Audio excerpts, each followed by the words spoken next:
राधे राधे। इस वीडियो में श्री कृष्ण के अनमोल वचन सुविचार का संकलन किया जा रहा है, जिसको सुनकर आप अपने जीवन को सफल बना सकते हैं। श्री कृष्ण की भक्ति बेहद ही दुर्लभ है। जो श्रद्धा भाव से कृष्ण का दास होता है वह सारे जगत को जीत जाता है। यहाँ आप श्री कृष्ण के द्वारा बोले गए अनमोल वचन श्रीमद् भागवत गीता आदि से प्रेरित सुविचार का भंडार प्राप्त कर सकते हैं। अपने जीवन में अपनाकर जीवन को संवार सकते हैं। व्यक्ति को सदैव बुराई से बचकर रहना चाहिए। अगर कोई बुरा कर्म करता है तो वह कर्म उसको अपने जीवन में भोगना ही पड़ता है। जिस प्रकार बछिया झुंड में भी अपने मां को ढूंढ लेती है, वैसे ही कर्म का फल आपको हजारों के भीड़ में भी ढूंढ लेगा। श्री कृष्ण जगत के स्वामी हैं। वह कण कण में निवास करते हैं। छोटे से छोटे जीव के हृदय में ईश्वर का वास होता है। उस जीव को कष्ट का अनुभव होना ईश्वर को कष्ट का अनुभव कराता है। अर्थात किसी जीव को कष्ट देकर अपने ईश्वर को खुश कैसे देख सकते हैं। जो कृष्ण का दास होता है वह अपने आराध्य से ऐसे दिन ना दिखाने की कामना करता है जिससे उसमें कभी गुरूर आ जाए। वह तो अपने कृष्ण का सेवक बनकर ही जीवन सफल बनाना चाहता है। कृष्ण अपने भक्तों को कर्म का मार्ग दिखाता है। वह कहते हैं, अपने कर्म समाज के प्रति और मानव कल्याण के प्रति केंद्रित करते हुए करो। बाकी फल का चिंता मत करो। उन सभी कर्मों को मुझे समर्पित करो। इस मार्ग को अपनाकर तुम मुझे प्राप्त कर सकते हो। मेरे प्रेम का भागीदार बन सकते हो। जो दुष्ट लोग होते हैं वह कठोरता से ही मानते हैं। उनको समझाने के लिए कठोर व्यवहार करना आवश्यक है। अगर समझाने मात्र से दुष्ट समझ जाते तो बांसुरी बजाने वाला कभी महाभारत नहीं होने देता। मनुष्य का मन सदैव चंचल रहा है। इस मन की चंचलता ने मनुष्य को पथ भ्रष्ट तथा मार्ग से विचलित करने में कोई कसर नहीं छोड़ी। जो व्यक्ति अपने मन को नियंत्रण में नहीं रख सकता वह धीरे धीरे स्वयं का शत्रु बन जाता है। जो व्यक्ति सदैव हंसता खेलता मुस्कुराता रहता है, अगर वह अपने स्वभाव से भिन्न हो जाए अर्थात चुप गुमसुम उदास रहने लगे तो समझना उसके हृदय में एक पीड़ा है। उस पीड़ा ने उसे कमजोर बना दिया है। जिस व्यक्ति के पास संपूर्ण धन दौलत ऐश्वर्य वैभव सब है मगर संतुष्टि नहीं है, उस धन दौलत का कोई अर्थ नहीं है। वह सदैव असंतुष्ट की स्थिति में ही रहता है। जिसके पास संतुष्टि है वह थोड़े में भी संतुष्ट रहता है। जिंदगी में भरोसा एक ऐसी चीज है जिसे प्राप्त करना वर्षों की मेहनत के समान है। फिर यह प्राप्त हो या नहीं यह भाग्य पर निर्भर करता है, किंतु भरोसे को तोड़कर पुनः प्राप्त करना यह संभव नहीं है। इसलिए जिंदगी में अवसरों का आनंद सदैव ले, लेकिन भरोसा को कभी टूटने ना दे। प्रेम कभी समाप्त होने वाली प्रक्रिया नहीं है। जिस व्यक्ति को प्रेम हो जाता है वह फिर जीवन और जीवन के बाद भी प्रेम के वशीभूत रहता है।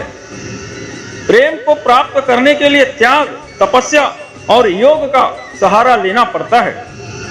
जो व्यक्ति अपने अहंकार से भारी हो जाता है, जिसमें अभिमान भर जाता है, वह उस पत्थर की भांति होता है जो भारी होने के बावजूद भी नदी के धारा में डूबकर अपना अस्तित्व खो देता है। अगर किसी लक्ष्य खुशी या सफलता की प्राप्ति में लंबा समय लग रहा है, प्रतीक्षा की अवधि अधिक है, तो हो सकता है आपकी अपेक्षा से ज्यादा आपको मिलने वाला है। अपने कर्म पर अडिग रहिए और विश्वास रखिए उस ईश्वर पर जो आपके कर्म की परीक्षा ले रहा है। जो लोग जीवन को भूत और अतीत के भरोसे छोड़ देते हैं, उन्हें श्री कृष्ण सावधान करते हैं। जीवन का अर्थ ना भूत है ना भविष्य, जीवन केवल और केवल वर्तमान है। इसलिए वर्तमान में अपने जीवन को आनंद पूर्वक जिए। जो विधाता के लेख में होता है उसी का फल हमें मिलता है। विधि के विधान को स्वयं ईश्वर भी नहीं टाल सकता। जिस प्रकार राधा से कृष्ण निश्चल भाव से प्रेम करते थे, प्रेमिका के भाव से मीरा कृष्ण को पति मानती थी, मगर विधि के विधान में रुक्मिणी का साथ लिखा था, जिसे स्वयं विधाता भी नहीं टाल सके। क्रोध व्यक्ति का सबसे बड़ा शत्रु है। क्रोध के जन्म लेते ही व्यक्ति अपना विवेक खो देता है। विवेक के खो जाने पर व्यक्ति अपने पतन के मार्ग में उन्मुख हो जाता है। क्रोध की अवस्था से सदैव बचना चाहिए। इस संसार में कुछ भी स्थायी नहीं है, ना ही सुख दुख और ना ही जीवन मरण। सब एक प्रक्रिया है। जो खुशियां आज तुम्हारे पास है, कल वह खुशियां किसी और के पास होगी। जिसे अपना समझकर हम खुश होते हैं, वही खुशी कल दुख का कारण बनती है। आत्मा शाश्वत सत्य है, यह अजय है, अमर है। आत्मा नए नए शरीर को धारण करती है। एक शरीर से निकलकर दूसरे शरीर में, यही आत्मा की विचरण प्रक्रिया है। इस आत्मा को ना तो किसी शस्त्र से काटा जा सकता है, ना ही अग्नि से जला सकती है। कोई जल इसे बुझा नहीं सकती और यह किसी वायु से सूख नहीं सकती। ईश्वर के लिए सभी प्राणी समान हैं। उन सभी में समान रूप से ईश्वर का वास होता है। कोई जीव छोटा या बड़ा, अधिक या ज्यादा प्रिय नहीं होता। जो अपने ईश्वर की विशेष आराधना करते हैं, पुकारते हैं, उनके साथ वह सदैव उपस्थित रहते हैं।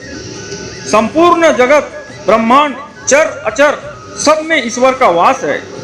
यह ईश्वर की माया ही है जो पूरे ब्रह्मांड में व्याप्त है।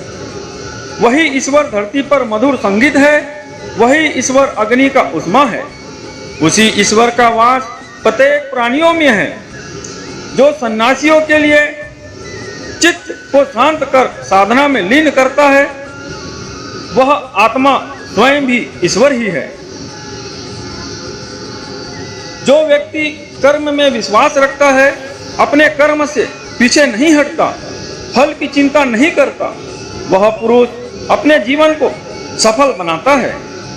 फल की चिंता करने वाला व्यक्ति कभी अपने जीवन को सफल नहीं बना सकता।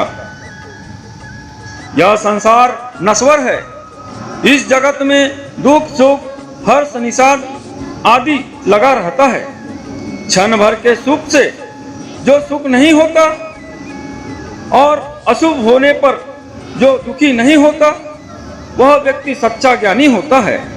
उसे ज्ञात होता है यहाँ सब क्षण भर के लिए हो रहा है, भले ही वह सुख हो चाहे दुख हो। यह जीवन कर्म प्रधान है। जो व्यक्ति कर्म करके, परिश्रम करके अपने लिए कुछ अर्जित करता है, वह वास्तविक रूप से उस फल का भागी होता है। अन्यथा वह चोर भी भांति है, जिसे बैठे बिठाए सब मिल जाता है। जिस व्यक्ति के पास अपने लिए मान सम्मान और कद्र न हो, उनके साथ रहना व्यर्थ है। वह सदैव अपने लिए शत्रुता का भाव रखते हैं। ऐसे व्यक्तियों के साथ रहने से उत्तम आप अकेले रहे। इस जीवन में अधिक सीधा होना, सरल होना भी अनुचित है। जो सरल और सीधे स्वभाव का होता है, लोग उसका अनायास फायदा उठाते हैं। दोस्तों, आज के वीडियो में बस इतना ही। मिलते हैं अगले वीडियो में। तब तक के लिए अपना ख्याल रखिएगा।